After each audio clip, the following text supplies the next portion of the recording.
안녕하세요. 미세인리스 구독자 여러분, 김동환 실장입니다. 20층 이상의 고층에서 바라본 청라호수 공원이 아름답습니다. 공간에 설계에 있어서 내부에서 바라보는 외부의 모습을 어떻게 보여줄까 하는 고민은 중요합니다. 아파트라는 공간에서도 다르지 않습니다. 거실의 두 메인 창문으로 하늘이 열려 있고, 고층에서 보이는 공원의 모습과 인천의 모습이 아름다워 그 조망을 고려하여 공간을 설계하였습니다. 거기서 결정된 설계 방향대로 나머지 공간들을 풀어보았는데요.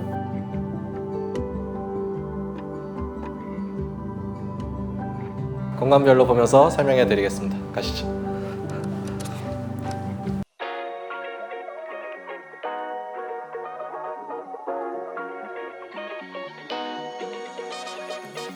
현관에 진입하면 채도가 낮은 톤들이 반겨줍니다.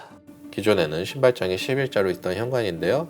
우리 가족분들과 대화를 나눠보니 신발이 많은 편은 아니고 현관의 길이가 길어 신발장은 한 줄로 충분하다고 하셨어요. 오른쪽에 있던 신발장을 철거하고 하단부에만 공간을 활용하는 아이들을 위한 벤치를 계획하여 넓은 현관을 만들 수 있었습니다. 연세가 있으신 어르신분이나 아이들에겐 벤치의 활용도가 높은 것 같습니다. 벤치의 끝에는 전신 거울을 두었습니다. 이 거울은 분전함을 감추는 동시에 재료를 분리하는 역할을 합니다. 재료와 재료가 만날 때 이를 어떻게 대하느냐가 공간의 깊이를 정하는데요. 현관에는 벤치와 벽면의 세라믹, 페인트, 원목마루, 타일 바닥과 원목마루를 나눠주는 오크 원목단과 원목 중문, 전신 거울, 신발장 무늬목, 천장의 도배까지 9개의 다른 재료가 있습니다. 재료 분리라는 것은 단순히 무몰딩이냐 아니냐를 넘어 이 많은 재료들의 관계를 예를 들면 비례, 물성, 강도 등을 고려하여 설계를 하는 것을 의미합니다. 조금 더 설명드리면 중문 옆에 날개벽의 복도면은 페인트고 현관면은 세라믹인데 중간면을 무엇으로 할 것인지 고민을 하는 것이죠. 어떤 자재로 선정할 것인지는 어느 면이 더 중요한지를 고려하여 결정합니다. 현관에서 보이는 모습이 중요하면 중간면을 세라믹으로 마감하여 현관에서 보여지는 모습을 좋게 하고, 복도에서 보이는 면이 중요하면 중간면을 페인트로 선정하여 복도에서 더 깨끗하게 보이게 설계를 하는 것이죠. 저희는 현관에서 보이는 모습이 더 중요하다고 판단하고 세라믹을 감싸는 결정을 하였습니다. 복도에서의 모습을 타협했다라고 생각하실 수도 있지만 복도에서의 세라믹 선은 중문을 닫으면 안 보이게 설계를 하였습니다. 설계된 집을 보실 때 거실에서부터 이어져 온 마루와 현관의 턱이 어떻게 만나는지 보는 것도 재밌는데요. 보통은 타일을 단 위에까지 올리는 방법으로 설계를 합니다. 저희도 그렇게 많이 하는데요. 중문이 원목이거나 우드톤이 중요한 집에서는 이번 프로젝트와 같이 원목을 사용하여 재료를 분리합니다. 원목으로 재료를 분리하는 것이 조금 더 한국적인 것 같다는 생각이 드네요. 거울 옆에 약간의 공간을 비워뒀습니다. 벤치를 중문이 있는 벽면까지 연장시킬 수도 있는 상황이었지만 분절을 시켰죠. 화분과 같은 식물을 놓을 수 있는 기능적인 면도 있지만 좋은 비례감과 같이 직관에 의해 설계를 했는데요. 때로는 직관과 같이 주관적인 요소가 중요할 때도 있습니다. 현관에 사용된 낮은 채도의 톤이 집에 전반적으로 사용됐는데요. 들어가서 한번 살펴보시죠.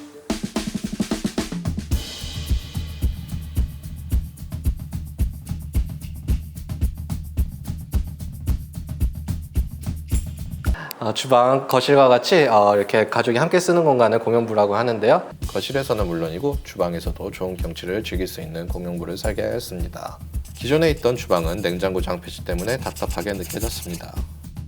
우리 가족분들과 대화를 나눠보니 거실에서 생활을 하는 가족의 모습과 거실 너머의 조망을 바라보면서 주방을 사용하고 싶다고 하셨죠. 또한 식세기, 오븐, 전자레인지, 타워형 냉장고, 냉동고, 서랍형 냉장고, 정수기 등 많은 기기들을 동선이 편하게 사용하고 싶다고 하셨고, 수납도 많았으면 하셨죠. 이런 많은 요구사항을 충족하면서 정갈하고 미니멀한 주방을 원하셨습니다. 조망을 가리고 있던 냉장고장을 철거하고 3.2m의 대형 아일랜드를 계획하였습니다. 쿡탑과 싱크대를 아일랜드로 옮겨 가족과 경치를 감상하면서 주방을 사용할 수 있게 설계하였습니다. 동선을 효율적으로 만들기 위해 기존 분배기를 창가 쪽으로 옮기고 냉장고의 위치를 선정하였습니다. 정갈한 모습과 다르게 주방에는 많은 기능이 숨어 있습니다. 허리 높이에서 편하게 사용할 수 있는 풀 빌트인 식세기, 간편한 음료나 많이 사용하는 식재료를 수납할 수 있는 서랍형 냉장고, 포켓도어로 가릴 수 있는 보조 주방 등 많은 기능들을 숨기는 디자인을 하였습니다. 숨기는 것이 마냥 좋지만은 않지만 숨기는 설계를 함으로 주방의 면을 깨끗하게 하여 우리 가족분들이 원하시는 정갈한 주방을 설계할 수 있었습니다. 밥솥과 같은 소가전이 있는 창가 쪽은 날개벽처럼 벽면을 늘려 공용부로부터 시선을 가릴 수 있게 설계하였습니다. 아무리 깨끗한 주방이라도 복잡한 살림살이를 가릴 수도 있어야 하니까요. 결과적으로 복잡한 기능적인 필요를 충족하면서도 정갈한 주방이 되었습니다. 이번 집을 처음 방문했을 때 들었던 생각은 안방문을 어떻게 하지 였습니다. 침실, 현관, 주방, 거실까지 이어진 긴 면에 거실의 한복판에 안방으로 들어가는 문과 비디오폰이 자리하고 있었죠. 문을 대하는 방식은 여러 가지 있지만 요즘은 대부분 문이 잘 보이지 않게 설계를 많이 하죠. 특히 거실이나 주방에서 그런데요. 이번 집에서도 안방문을 제외하고는 모든 방문이 공용부에서 보이지 않습니다. 긴 복도 양쪽으로 욕실, 팬트리, 침실의 문이 배치되어 있었습니다. 이 복도는 방문을 최대한 숨겨 갤러리의 복도 같은 이미지를 만들었습니다. 반면 물리적으로 제거할 수 없던 안방문의 가장 보편적인 해법은 문선이 없는 히든도어를 사용하는 것일 텐데요. 그러면 깨끗하고 무난한 집이 될 수도 있었겠죠? 하지만 안방으로 들어가는 면이 어쩌면 이 집의 정체성을 드러낼 수 있는 요소가 될 수도 있다는 생각이 들었어요.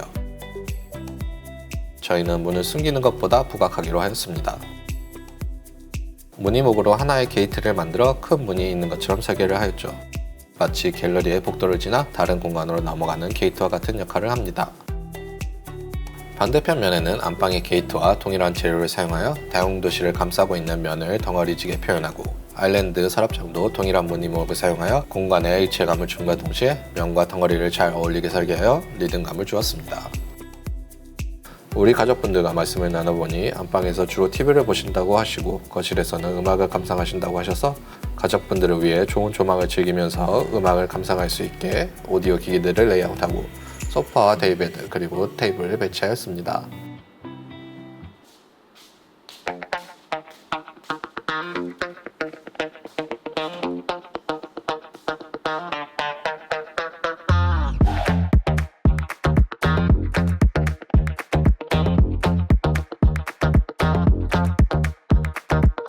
이번 집의 구조변경이 가장 많았던 곳은 안방의 드레스룸과 안방 욕실이었습니다.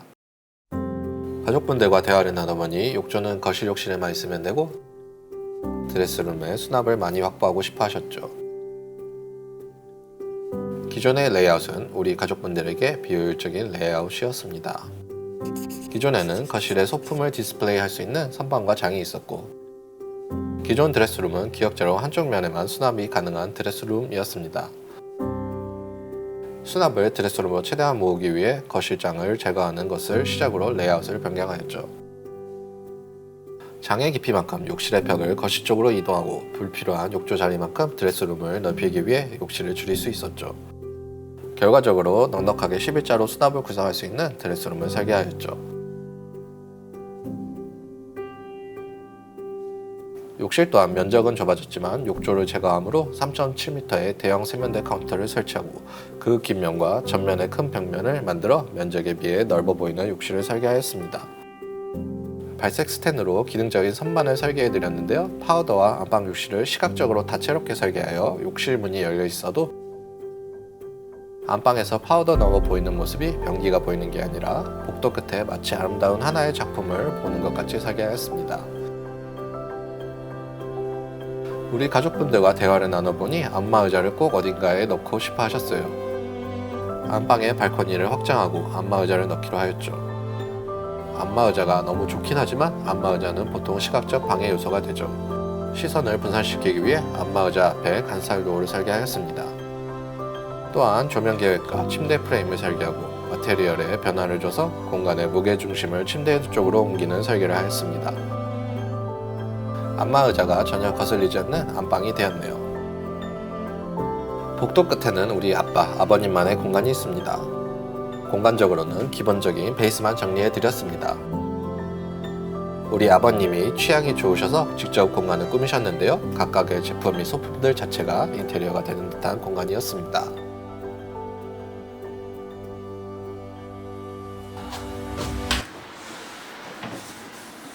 아이방은 잠자는 공간과 놀이방으로 나눠놨습니다. 우리 가족분들과 대화를 나눠보니 잠을 자는 공간과 놀이를 하는 공간에 물리적인 분리도 필요하지만 시각적인 분리가 필요하다고 하셨어요. 아이들이 놀이 공간을 보게 되면 잠을 안 잔다고 하셨죠. 원래 두 방이었던 공간을 하나로 합치고 중간에 대형 슬라이딩 도어를 계획하여 공간을 분리하였습니다.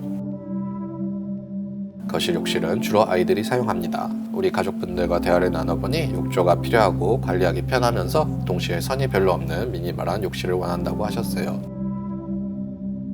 타일로 제작된 파티션이 공간을 분할하고 약간의 턱을 만들어 앉아서 아이들이 목욕하는 모습을 볼 수 있게 설계하였습니다. 세면대도 동일한 타일을 사용하여 일체감 있는 공간을 설계하고요. 변기 뒤에 수건과 욕실용품을 수납할 수 있는 장을 설계하고 그 크기에 맞게 대형 거울을 선정하여 수납도 많고 보기에도 좋은 욕실을 설계할 수 있었습니다.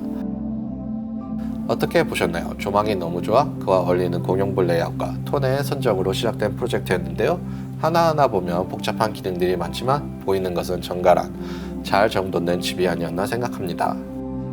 그러면 다음 영상에서 찾아뵙도록 하겠습니다.